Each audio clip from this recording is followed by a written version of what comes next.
take one for the team. You know I'm living a dream. You know I'm living a dream.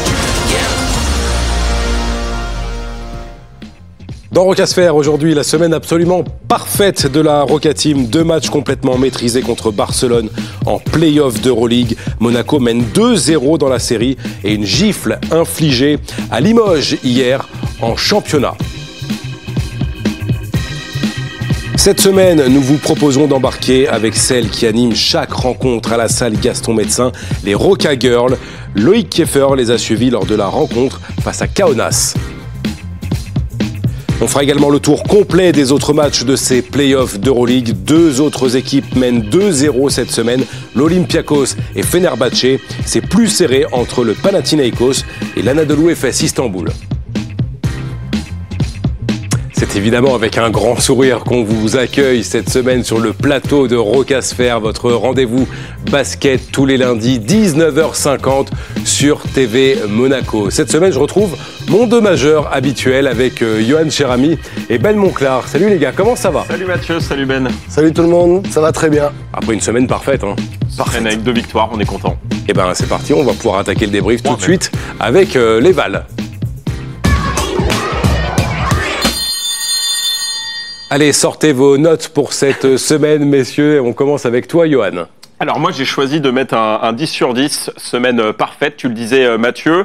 Au-delà du bilan, c'est finalement la manière que j'ai envie de saluer. Hier on a vu une démonstration en championnat et surtout on a vu 2 très belles copies en Euroleague cette semaine. 2 récitals, 2 démonstrations. Je trouve que l'effectif, on parlait de la profondeur, de la force de cet effectif, on l'a vu cette semaine. Le match 1, c'est plutôt les cadres qui ont répondu présent. Je pense à Mike James, à Daniel Theis, à Eli Okobo. Au match 2, c'est plutôt les seconds couteaux, les soldats. Alpha Diallo, Mam Jeite, Jordan Lloyd, Matthew Strazel. Voilà, ça prouve toute la profondeur, toute la force de cet effectif. J'ai aimé évidemment le visage conquérant, la défense. Et puis ils ont finalement terminé en beauté, je le disais, par une démonstration hier en championnat avec une revue d'effectifs. Voilà, tous les voyants sont au vert avant d'aller à Barcelone. Ben, quelle est ta note cette semaine? Moi j'ai mis 9, voilà, c'est une très très bonne note. J'aurais pu mettre 10, mais je me suis dit que le 10, ce sera quand Monaco ira gagner un match à l'extérieur. Donc voilà, c'est ce qu'on attend, qu'ils aient gagné à l'extérieur. Ils ont fait une superbe semaine, ils ont protégé l'avantage du terrain, ils ont battu cette équipe de Barcelone dans la manière, dans l'intensité, dans tout. Ils ont été absolument parfaits. Et puis hier, il y a eu ce récital face à Limoges où tout le monde a joué une vingtaine de minutes, revue d'effectifs, prendre de la confiance. On a même vu des joueurs qu'on voyait plus, je pense à Papagiannis, à Motijunas, etc. Donc non, une très très très bonne semaine, très encourageante. On a hâte d'être à mercredi pour voir ce match 3 d'Euroleague. La rédaction des sports de TV Monaco n'a pas boudé son plaisir non plus cette semaine, 10 sur 10, ce qui nous fait une belle moyenne, la plus belle moyenne de la saison, et elle est amplement méritée avec ce 9,7 accordé à nos Roca Boys pour leur semaine parfaite. On va donc revenir sur ces 2 confrontations face à Barcelone en Euroleague, à la salle Gaston Médecin cette semaine avec, messieurs, on peut le dire, une masterclass de la part de Monaco qui a étouffé le Barça dans tous les domaines du jeu quasiment. Oui, exactement. Ils les ont même fait vriller à un moment un petit peu. Ce qui est plutôt normalement la force des Espagnols, c'est de faire dégoupiller les autres. Exactement, là c'est eux qui ont dégoupillé, ils sont allés mettre des mauvais coups, on pense notamment à ce coup d'épaule sur Strazel. Et puis au début du match, un peu pas compliqué, mais Kevin Punter qui met ses 3 gros shoots à 3 points, on se dit oulala, attention comment ça part. Puis derrière Monaco qui s'est mis en route, avec de l'adresse, Mike James, Okobo, Daniel Theis, qui ont survolé cette rencontre. Non, c'était parfait. On ne voulait pas tirer Barcelone avant les playoffs. Ouais. Force est de constater, Yohan, que ça se passe très très bien. Et surtout, cette équipe de Monaco qui a élevé son niveau de jeu et qui est en mode playoff et qui montre un niveau qu'elle a presque jamais montré cette saison. Elle arrive dans son momentum, en fait, là, c'est maintenant, cette équipe. Complètement. Et puis, alors, moi, je voudrais mettre aussi l'accent sur l'évolution et le coach Spanoulis qu'il a réussi à faire entre le match 1 et le match 2. On parle de 2 matchs aboutis, de 2 matchs pleins. quand même, il y avait eu des difficultés au niveau du rebond, symbolisé effectivement, tu le dis Ben, par le super match de Youssouf Fall, qui termine en double-double et qui avait causé énormément de problématiques dans la raquette côté Roca Team. Et au match 2, on a vu finalement qu'ils les ont dominés. Ils ont remporté la bataille au rebond avec un super match GIT dont on va parler pendant l'émission. Mais voilà, j'ai aimé l'attitude des joueurs. Je les ai trouvés tous responsabilisés par le coach. Terry Tarpey, c'était pas facile pour lui de jouer à un poste qui n'était pas le sien, poste 4. Il a répondu présent. Les cadres ont quelque part donné un petit peu le ton, la dynamique. On a vu de l'adresse au tir, ce qui n'avait pas forcément été le cas en saison régulière. On a vu finalement le visage d'une équipe qui semble pouvoir aller très très loin, c'est-à-dire dominateur dans beaucoup de secteurs de jeu, imposer sa patte, sa personnalité et sur 2 matchs. Et une grosse cohésion entre eux. Je les ai trouvés très très soudés et ça en play-off c'est primordial. On avait fait le comparatif des 2 matchs de saison régulière. On avait constaté que Barcelone avait marché sur Monaco dans tous les secteurs de jeu. On va vous remontrer maintenant les 2 matchs de ces play-offs. On a le comparatif également. Et là, c'est complètement l'inverse, messieurs, avec une équipe de Monaco, et c'est très parlant, qui a dominé dans tous les secteurs.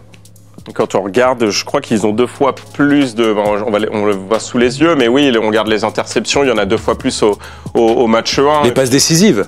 Les passes décisives aussi, c'est assez symbolique de ce que prône Vasilis Spanoulis et du visage collectif de cette équipe. Et là où ça a été très fort, c'est aussi sur les points, très peu de points marqués par cette équipe de Barcelone, qui est la 2e meilleure attaque de la saison régulière, qui n'a fait que 2 fois en dessous des 80 points sur la saison régulière. Et sur les valles collectives, ça traduit aussi les grosses difficultés du Barça. Mais là, les chiffres, ils sont criants. Et puis oui, on en parlait, que le Barça mette moins de 80 points ou 80 points, c'est une très très grosse performance. Voilà, ça c'est vraiment à souligner. C'est réussir à garder le Barça en dessous de 80. C'était arrivé combien de fois? 2 fois depuis. 2 fois c'était arrivé en saison régulière en dessous des 80. Et là, 2 fois d'affilée. Et puis aussi, je trouve le fait, tu parlais de Thomas Satoransky, mais Jabari Parker aussi, on a vu finalement des Barcelonais, enfin plutôt les Roca Boys ont su faire déjouer les Barcelonais, et on a vu beaucoup de nervosité, beaucoup de tension sur cette rencontre. Symbolisée par la faute technique, enfin l'expulsion de Thomas Satoransky au match 1, et puis aussi une brouille avec Anderson, Jabari Parker. On a senti quelque part les Catalans sortir de leur match à plusieurs instants, ne pas maîtriser les émotions, et à contrario, la Roca Team avoir la tête froide. Et ça, c'est très bon signe. Et une équipe soudée même. Oui, bien sûr, mais c'est ça. Regardez les images là, du coup d'épaule de Satoransky. Il y a les 5 monégasques qui vont autour du joueur et qui sont ensemble. Et alors qu'on voit la réaction des Barcelonais, ils sont dispersés aux 4 coins du terrain. Moi, c'est cette unité qui m'a frappé. Oui, ils sont pas du tout tombés dans le piège, nos monégasques, sur cette double confrontation face à Barcelone, comme l'expliquait Mathieu Strazel avec Colin Bourget et Laurent Sierra après la rencontre du match 2. En regardant le tableau de score, à chaque fois qu'il se passe des choses comme ça, on voit qu'on est devant, donc c'est pas à nous justement de péter les plombs. On doit rester solide et serein mentalement et pas tomber dans ce jeu-là comme il a pu se passer dans des séries 2 ans auparavant. Il a raison, il faut garder la tête froide. Ils sont devant à chaque fois au score que le Barça dégoupille. Et là, c'est là que ça se joue aussi des fois, Ben. C'est de arriver à rester concentré dans son match et à pas tomber justement dans ce que veut le Barça. Garder son calme.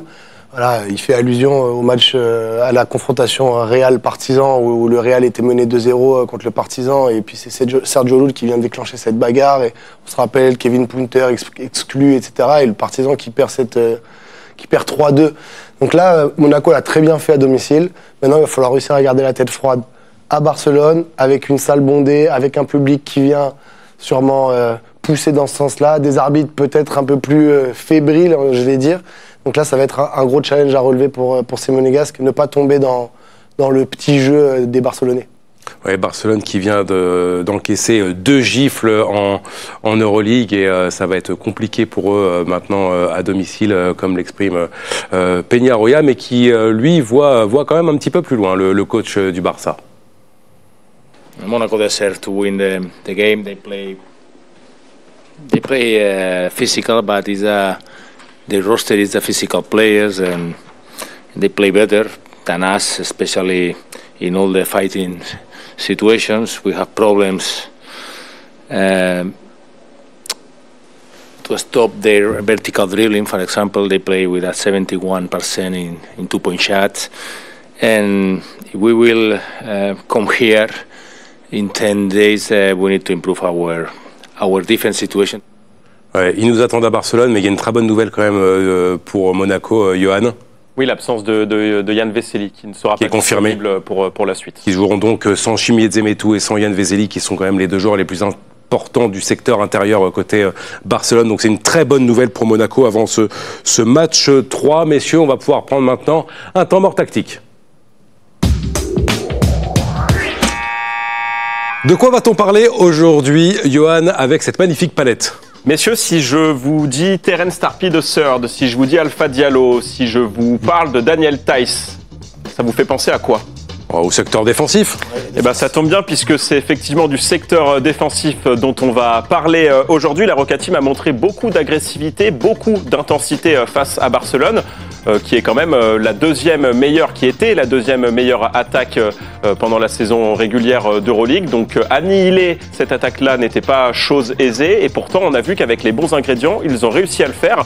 Regardez ces actions qui nous sont proposées par Quentin Rodas. Vous allez voir sur le porteur de balle, Kevin Punter, regardez comme Mike James, comme Terry Tarpe viennent agresser, viennent gêner les Catalans. Derrière, ils sont sans solution et ils sont pris un petit peu de vitesse. Perte de balle. Là, Jabari Parker, pareil, poussé par Jaron Blossomgame, par Eli Okobo. Beaucoup d'intensité, beaucoup d'agressivité, mais pas que. Et ça, on va le voir avec toi, Ben. Oui, bien sûr, l'intensité, bien sûr, l'agressivité, mais aussi la tactique et l'organisation défensive. On va voir ça. Donc là, on est dans la dernière possession du premier quart-temps. Il reste 10 secondes à jouer. On va voir ce que Kevin Punter va jouer un pick and roll avec Jabari Parker. Et c'est Terence de Third, comme tu dis, qui va changer sur ce pick. Et là, il va se retrouver en contre 1 avec Kevin Punter. On sait la capacité à franchir de ce joueur-là. Regardez l'attitude de Mike James. Il veut pas laisser sur un contre 1. Il vient tout de suite, prise à 2, prend le maximum de volume, sauter, vous allez le voir, il va sauter pour forcer cette passe, une passe lobée qui va arriver sur Anderson qui demande la balle. Et là maintenant, c'est Mam Jaïté qui va être forcé de faire une rotation. Donc voilà, on a cette passe, elle est touchée par Terry Tarpe. Max James revient vite se mettre dans l'intervalle, il empêche le drive.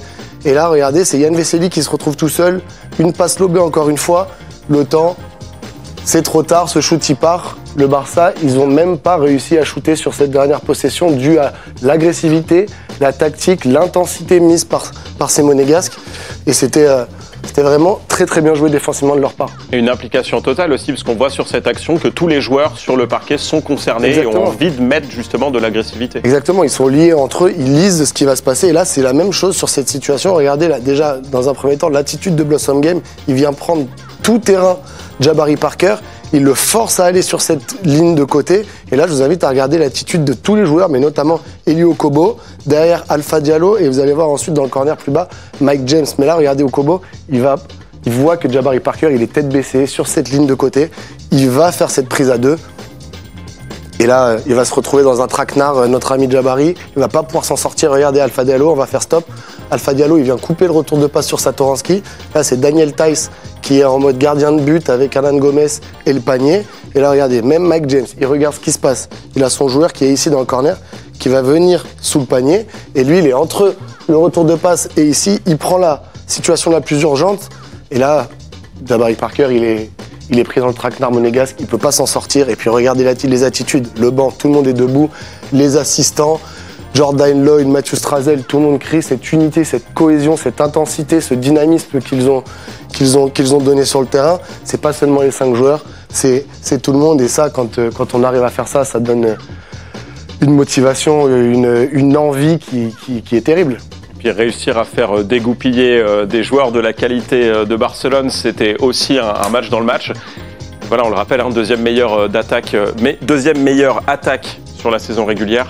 Donc ils ont réussi à les faire déjouer et ça c'est très très fort. Et le travail qui paye, le travail du coach Spanoulis qui a toujours mis l'accent sur la défense et ça paye au meilleur des moments l'équipe qui répond défensivement lors de ces matchs des playoffs. Mais si on va prendre une petite respiration, on va profiter, on va s'offrir un bon petit moment avec ce top 5 des meilleures actions de ces playoffs. Et l'interception de Joël Parra. Kevin Punter. Bien fait. Jabari Parker qui vient conclure le beau travail collectif des Catalans qui sont rentrés dans ce match comme ils n'étaient pas rentrés dans le premier. 11 points now for Larkin. He becomes the 4th FS scorer into double figures. 5 leads, what a block. The shadow and the shutdown on the route to the rim from Vincent Poirier. Bien défendu, les mains actives. Superbe défense. Allez, passe. Terry Tarpé, la vision. Mathieu Strazel à toi, à moi. Et Mamjité qui remet le couvert. Il est obligé. Ils n'y sont plus, les Barcelonais. Ils prennent la barrée. Deuxième temps mort, Colin. Deuxième temps mort. Il est servi par ses coéquipiers. Mamjité, regardez Terry Tarpé, la passe aveugle. Mathieu Strazel, à toi, à moi. Vous avez les 5 garçons de Monaco. Et on met tout sur le grand. Regardez. Efes putting them in an unfamiliar position. But Pau still thriving.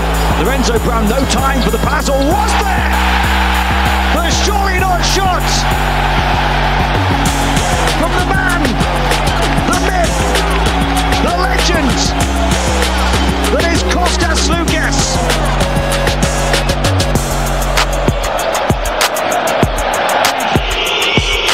Larkin again, this time guarded by Grant.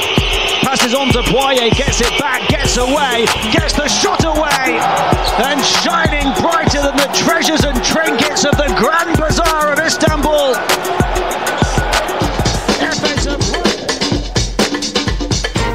Magnifique, ces paniers des 2 premiers matchs des playoffs. Les matchs suivants sont à suivre cette semaine, notamment ce qui nous intéresse, nous, sur TV Monaco. Ce sera ce match 3 à Barcelone. Premier match à l'extérieur de cette série. Rendez-vous mercredi à partir de 18h25 pour l'avant-match en compagnie de Johan et de Ben. Coup d'envoi à 19h, suivi de l'après-match. Et évidemment, en cas de match 4, ça se passera vendredi. Coup d'envoi 20h45. Messieurs, dégainez vos MVP, c'est l'heure de la Roca Jauge.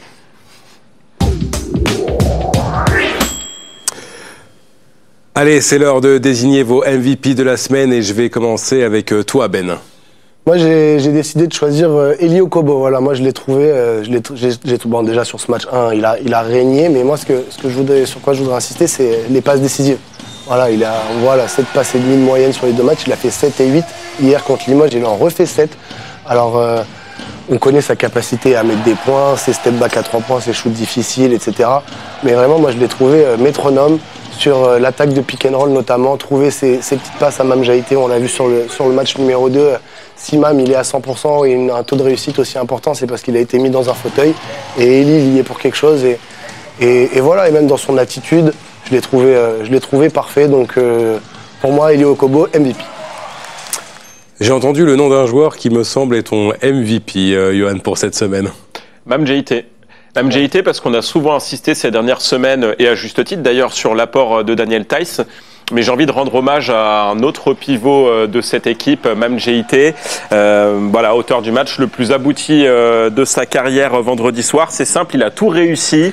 100% au tir, 9 sur 9 à 2 points, 2 sur 2 au lancer franc, 20 points. On peut ajouter 4 rebonds, 2 interceptions et une passe. Il termine avec 27 dévals. C'est l'homme du match. C'est tout simplement un match parfait et c'est son match référence en Euroleague. Il égale son record de points du temps où il jouait à la Virtus. Et quant à l'éval, c'est tout simplement sa plus haute. C'est suffisant pour en faire mon MVP. Et puis, il y a aussi une autre lecture que j'ai aimée du match de Mam Jaïté, c'est que quelque part, ça a permis aussi à Daniel Theis de se reposer un petit peu, d'être un petit peu moins responsabilisé par son coach. Ce qui veut dire que lors du match 3, Mam va arriver avec le plein de confiance et Daniel Theis avec le plein de fraîcheur. Eli Okobo face à Daniel Theis. Non, Eli Okobo face à Mam Jaïté. On va donc vous départager avec un portrait robot de nouveau. Ça avait bien fonctionné la semaine dernière. On a bien rigolé avec Jordan Lloyd. Et on va en refaire un cette semaine. On va pouvoir l'envoyer dans le barco. Spécial Monaco-Barcelone. Ouh là là. Il y a 3 joueurs de Monaco, 3 joueurs de Barcelone. Alors, le bas du corps, c'est Daniel Theis. Le bas du corps, la base du corps, c'est Daniel Theis. 1-0 pour Johan. Il y a du Jabari Parker. Anderson aussi. Et il faut me donner la partie du corps. Moi, le nez, pour moi, c'est Anderson. Non. Jabari Parker. Le nez. Le nez, Jabari Parker, non. Oh, c'est difficile, hein. Alors, attends, il doit y avoir les cheveux. Qui a les Barbe. cheveux? La barbe, c'est Kevin Punter. Non. Mike James. Non. C'est hyper dur. En tout... Les oreilles blanches, c'est qui les oreilles blanches? Le regard, regarde le regard. Combien de joueurs en tout? On a 6, il y en a 3 pour Monaco et 3 pour Barcelone. Les yeux, c'est Anderson. Non. Jabari Parker. Non. Il y a 3 joueurs de Monaco, 3 joueurs de Barcelone à trouver. Vous avez déjà trouvé Daniel Theis. Oui. Après, il y a du Terry Tarpey, Vesely, les oreilles. Lequel? Terry Tarpey. Terry Tarpey, les oreilles, un partout. Les cheveux, c'est qui les cheveux? les cheveux, j'essaie de... Il reste 20 secondes. Ouais, non, mais là, c'est catastrophique. Il y a 6 personnes sur cette personne. Quentin Rodas les a toutes trouvées. Ouais, bah, en 1 minute. Bravo à lui. Faut lui dire de venir sur le plateau. La barbe d'Anderson. La barbe d'Anderson, 2-1. Anderson. La barbe 10. Les cheveux. Non, mais ils sont tressés. Il reste les cheveux. Jabari Parker, il a pas cette coupe de cheveux. C'est les cheveux de Jabari Parker. Quand ils sont détachés, 3-1. Allez, c'est fini. Mais oui, mais on a préféré les cheveux détachés. Les yeux, Alpha Diallo. Ok, ouais. Le regard, on reconnaît quand même un petit peu le regard. Et le nez, c'était Kevin Punter. Voilà. D'accord. Donc ça fait 3-1 pour Johan, et ce sera donc Mam JT qui est élu MVP de la semaine de Rocasfer. Aujourd'hui, nous vous proposons d'aller en immersion avec celle qui anime chaque temps mort à la salle Gaston Médecin, les Roca Girls. Loïc Kieffer les a suivis le jour du match contre Kaunas pendant leur préparation et la répétition de leur chorégraphie autour de leur leader Mendy Apache, autour des Roca Girls, sujet monté par Clément Audra.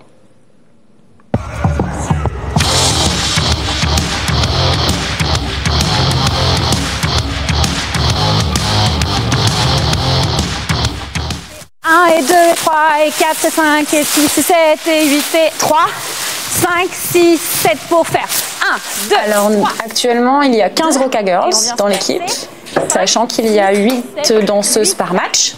Donc après, les plannings sont faits en fonction des disponibilités de chacune, des répétitions, etc. Ça tourne sur les 15, à chaque fois, il y en a 8. Ti-ta-ta-ta-ta.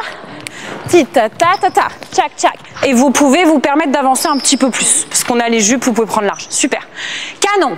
Et 1, 2, 3, 4, 5, 6, 7 et 8. Le bonheur que j'ai avec le basket, c'est que je peux me permettre d'explorer tous les styles. Quand on regarde la gamme de prestations qu'on a, de chorégraphie que l'on a au basket, je suis tellement libre dans mes créations que ça va du flamenco au Bollywood, à des influences hip-hop, il y a un peu d'influence classique, il y a du moderne jazz, il y a de tout. Donc c'est génial parce que ça permet déjà de varier pour le public, nous de nous faire plaisir en sortant de ce que l'on peut faire la plupart du temps. Et puis voilà, et de proposer des styles et des images différentes, donc c'est cool. C'est pas dit qu'on les danse toutes, par exemple tout ce que l'on a répété, peut-être qu'on en fera que 3 ou 4 et on aura répété le reste pour rien, ça on peut pas le savoir à l'avance. Accent, parfait, 7. Et...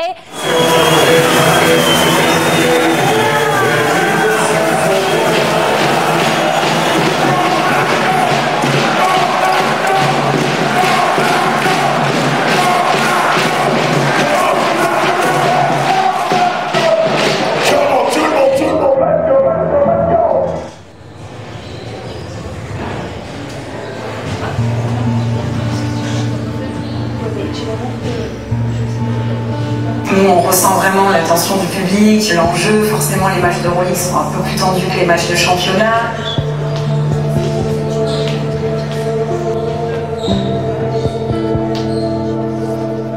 Notre show se doit d'être toujours le même, peu importe le match.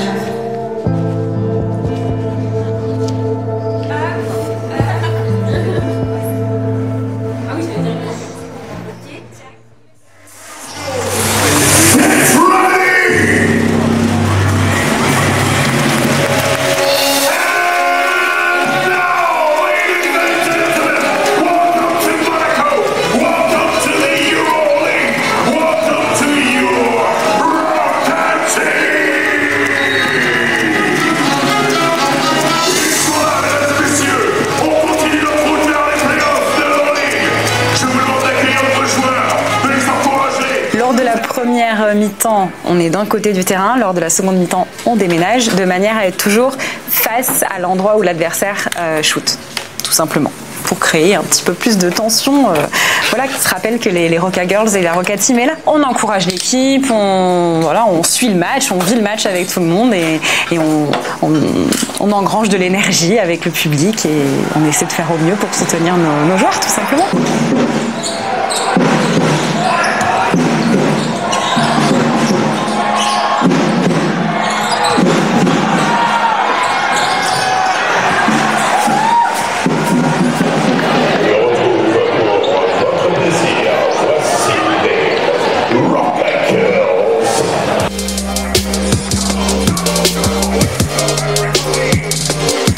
On fait pas du cheerleading, on est vraiment des danseuses professionnelles.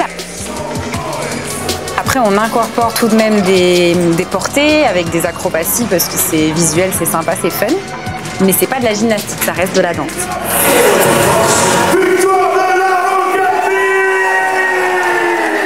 On a créé vraiment un lien. Bon, maintenant ça fait 10 ans, donc forcément on se connaît bien.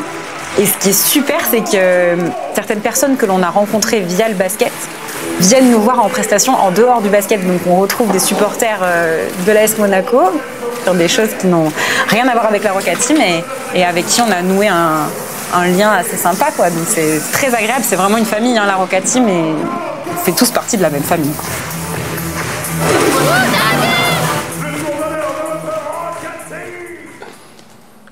Magnifique sujet, donc signé Loïc Kiefer sur les Roca Girls. Messieurs, on attaque tout de suite le dernier quart-temps.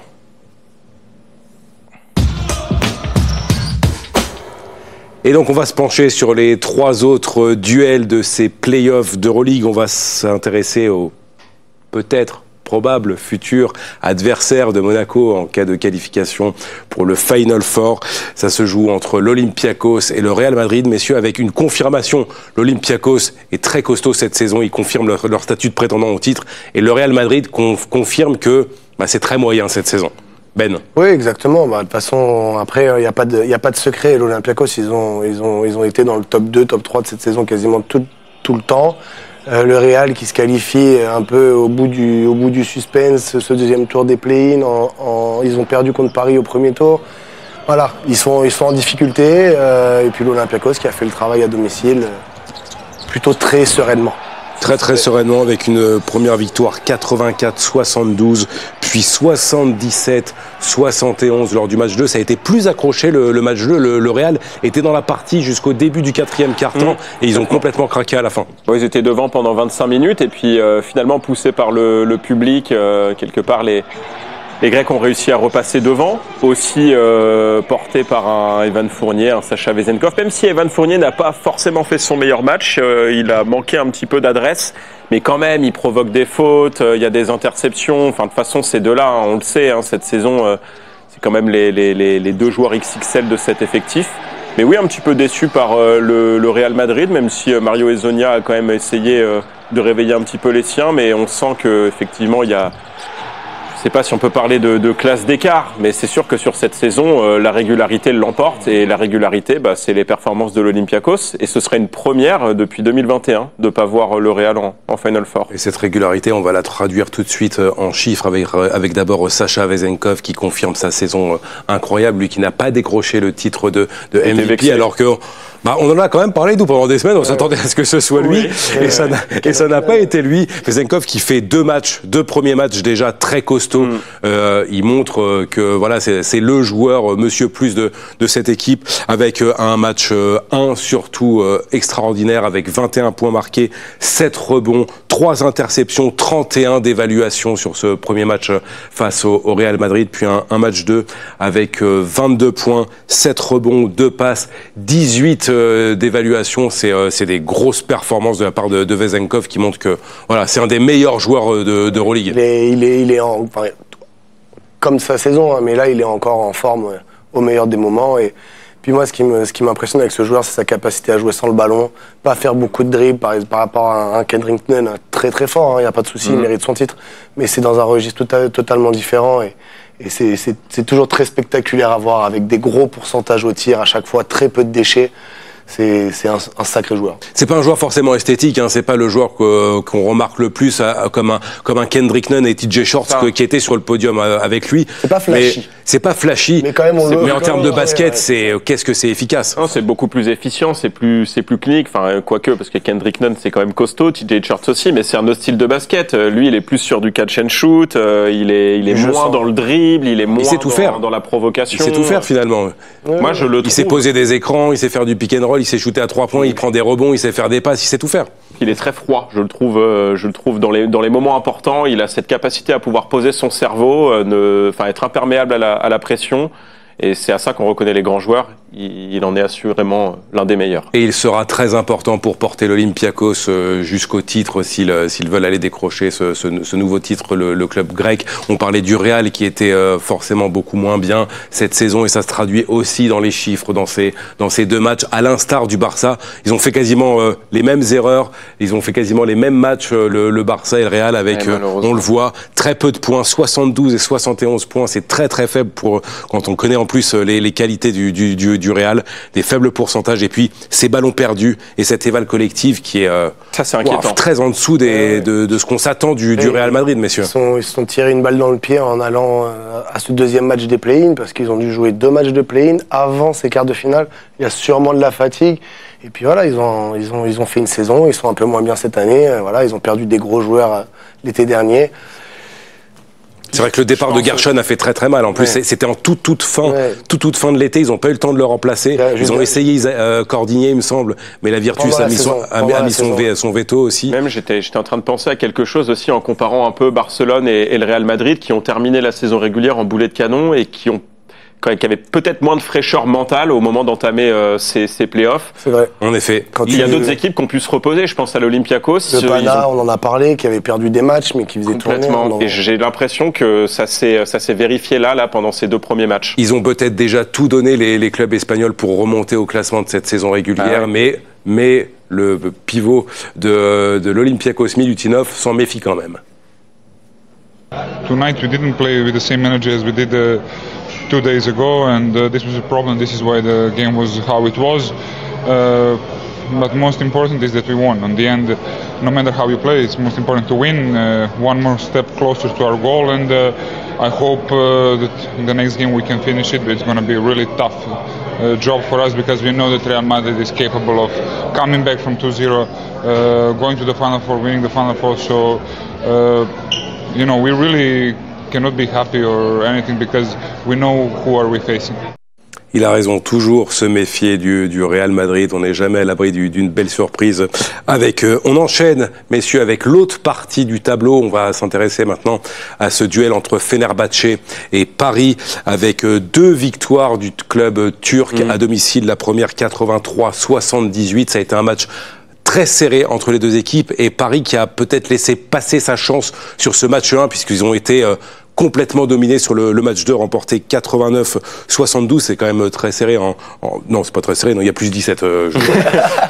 J'ai mal lu les chiffres. Non, 89-72. Ils ont été surclassés quand même sur ce match 2. Ouais.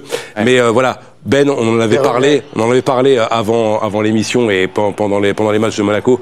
Ils ont laissé passer leur chance sur le match 1. D'énormes regrets sur ce match 1. Ils font un gros match. Et puis il y a Yann Tunnel à la fin qui a un ou 2 tirs qu'il a mis toute cette saison. Et là, il les rate. Et puis quand on laisse passer une opportunité contre une équipe aussi forte que le Fener, et ben voilà, le match 2, il n'y a pas eu de match. Et maintenant, espérons que Paris arrive à pousser cette série sur un match 4. Et puis après, sait-on jamais. Mais j'ai peur. J'allais dire, on parlait de classe d'écart avant pour le Real et l'Olympiakos. Moi, je trouve que là, il y a vraiment une classe d'écart entre Paris et le Fener. Honnêtement, sur le match 1, il y a match. Je comprends. Après, il fallait s'y attendre aussi, peut-être, messieurs. Non, bien sûr. Mais sur le match 2, honnêtement. Et d'ailleurs, c'est Thiago Splitter qui le dit à la fin du match. On s'est fait botter le cul. Alors, pardonnez-moi l'expression, mais ce sont ses mots à lui. Et ils encaissent 61. Ouais, complètement. Ils encaissent 61 points en première mi-temps. Ils sont dépassés dans l'agressivité, ils n'ont pas d'adresse. Nadir Rifi, malheureusement, il termine à 6 sur 17. On avait l'impression qu'il voulait prendre des shoots de partout.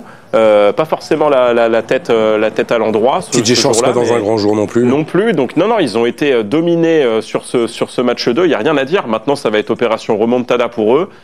La seule équipe qui a réussi à le faire, on le disait, c'est le Real face aux Partisans 2023. Donc ils vont s'appuyer là-dessus, les Parisiens. Mais ça va être très compliqué. Bon, là, on revoit évidemment les chiffres de ce match 2 avec seulement 23% à 3 points, 10 passes décisives quand on connaît le collectif de Paris. C'est tout à fait logique. Après, voilà, le parcours qu'ils ont fait, il est magique. Personne ne s'attendait déjà à les voir, même aller chercher un play-in. Donc, même s'ils prennent 3-0, c'est tout. Chercher un match 4, ça serait génial. Tout bénéf pour eux, et c'est compliqué ces playoffs, aller jouer là en Turquie, ces 2 matchs à domicile où l'ambiance est bouillante. Je vous propose qu'on découvre dans quoi a été accueilli Paris sur ces 2 premiers matchs.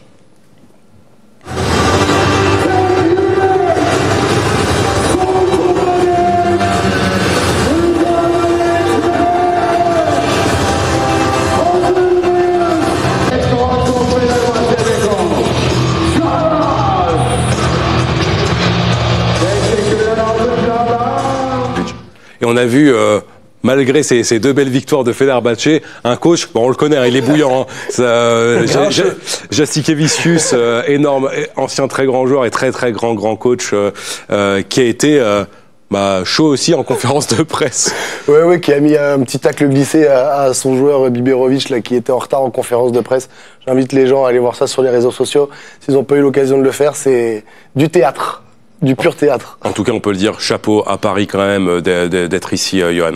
Honnêtement, ils n'auront rien à regretter là, même s'il y a 3-0.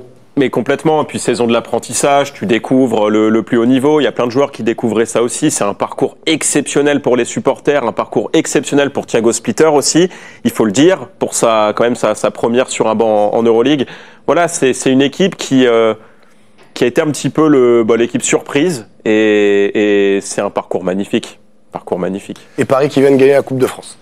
C'est vrai, il faut le préciser, son 3e titre depuis sa création en 2018. On passe à la dernière affiche de ces playoffs, un duel très serré entre le Panathinaikos et l'Anadolu Efes Istanbul. On va d'abord vous proposer une première petite séquence puisque, évidemment, retour chez lui après son titre de MVP. Kendrick Nunn a été parfaitement accueilli.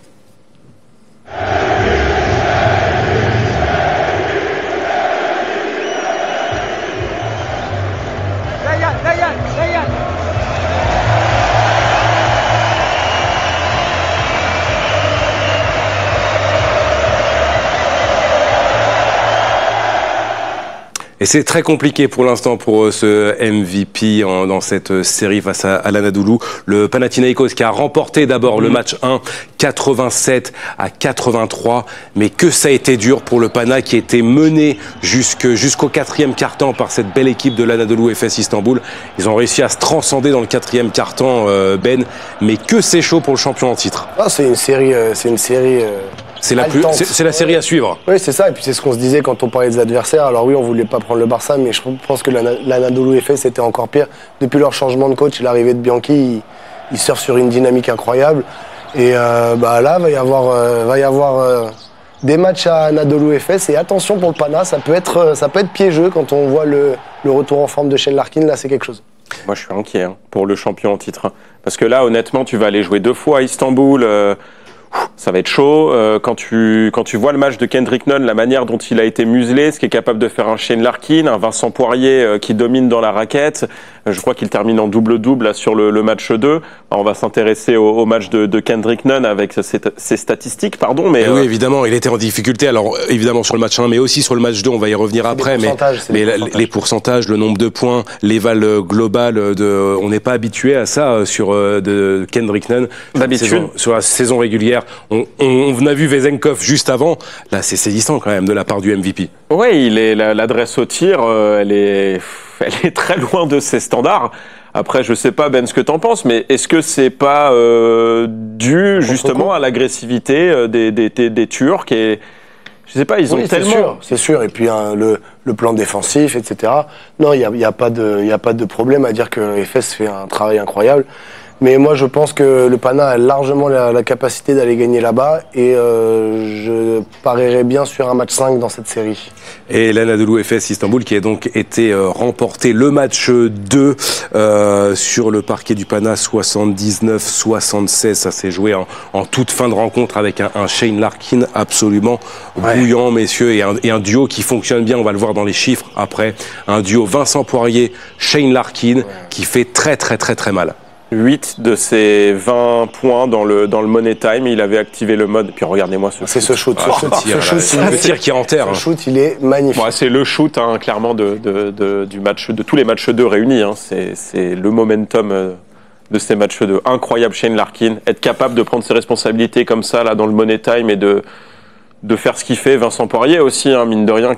26 de moyenne d'éval sur les 2 rencontres, c'est très costaud. Les contres, parce que là il y a 3,5 contre. Mais il en fait 5 sur le premier match. Oui, et puis la dissuasion. Voilà, même le dernier shoot de, je crois que c'est Kendrick Nunn du coup qui le prend. Il vient, on peut discuter sur est-ce qu'il touche la main, pas la main, mais il est là au contact, il vient changer les trajectoires. Non, il est dominant. Il est dominant, Vincent Poirier. Puis, ce qui m'inquiète aussi, c'est que la dernière fois qu'ils étaient dans le Final Four, c'était en 2022. Cette année-là, ils avaient remporté leur 2e titre. Donc je pense que si vraiment ils rejoignent le Final Four, ça peut être mais depuis 2 mois, c'est l'équipe qu'il ne faut pas jouer en plus. C'est l'équipe la plus en forme d'Europe ces 2 derniers mois. Ils ont perdu un seul match sur quoi? Sur le dernier mois et demi. Sur les 10, et quand ils vont au Final Four, généralement, ils vont au bout. Donc attention à cette équipe. Allez, on va se regarder le tableau, donc on va sortir le bracket des playoffs pour vous faire un petit point avec donc 3 équipes à 2-0 après les 2 premiers matchs à domicile, Monaco, l'Olympiakos et Fenerbahçe. Et donc cette série entre le Pana et l'Anadolu Efes Istanbul, un partout. On en saura plus la semaine prochaine dans Rockasphère. Peut-être des matchs 5, on espère. Peut-être sur cette rencontre entre le Pana et l'Anadolu Efes.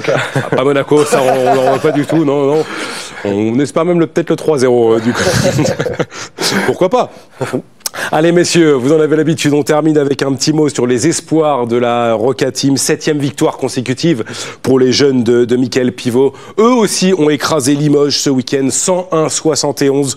Énorme performance dans le secteur intérieur. Soumaïla Koïta, on en parle toutes les semaines, 20 points et 8 rebonds. Loïc Nudok-Bessi également, 18 points, 8 rebonds et 3 passes. 27 dévals pour tous les deux. Maxime Klitschko, proche du double-double avec 12 points et 9 rebonds. Les jeunes de Monaco n'ont perdu qu'un seul match depuis le 21 décembre dernier. Ils sont toujours 2e du championnat derrière Bourg-en-Bresse, solide leader du championnat élite espoir. Avant de terminer cette émission, Ben, il me semble que tu avais une petite dédicace à passer. Oui, un gros bravo aux U18 d'Antibes qui ont gagné la Coupe de France ce week-end à Bercy devant une belle salle. Voilà, un gros félicitations au staff, que ça soit Christian Corderas, Benjamin Paviani, Romain Deschamps, Baptiste Revella. Voilà, c'est extraordinaire pour ces garçons. Ils ont vécu une sacrée aventure et on est très contents pour eux. Bravo à ces jeunes et on espère maintenant voir les plus grands aller le plus loin possible également en Pro B. On suivra avec beaucoup d'attention le parcours des Sharks d'Antibes. Les espoirs, on le rappelle également, la série documentaire produite par TV Monaco, Les Pépites du Rocher, c'est à retrouver sur notre plateforme. Les 3 premiers épisodes sont en ligne. Le prochain rendez-vous basket en direct sur TV Monaco, c'est donc mercredi. Rendez-vous pour le match 3 des playoffs à Barcelone. Barça, AS Monaco, prise d'antenne à 18h25 pour l'avant-match, coup d'envoi 19h, match commenté par Colin Bourgeat et Laurent Ciara. Et après-match, à la fin de la rencontre. Et match 4, s'il y a, ce sera donc vendredi, coup d'envoi à 20h45. Merci messieurs pour cette belle émission. Avec plaisir. Merci Mathieu. C'était merci très efficace, je trouve. On est pressé d'être à mercredi. On est pressé d'être à mercredi. Allez, on se quitte avec le Magic Moment, le dunk signé Mam JT lors du match de Salgasson Médecin contre Barcelone. On vous souhaite une excellente semaine à toutes et à tous sur TV Monaco et on se dit rendez-vous mercredi pour le match 3.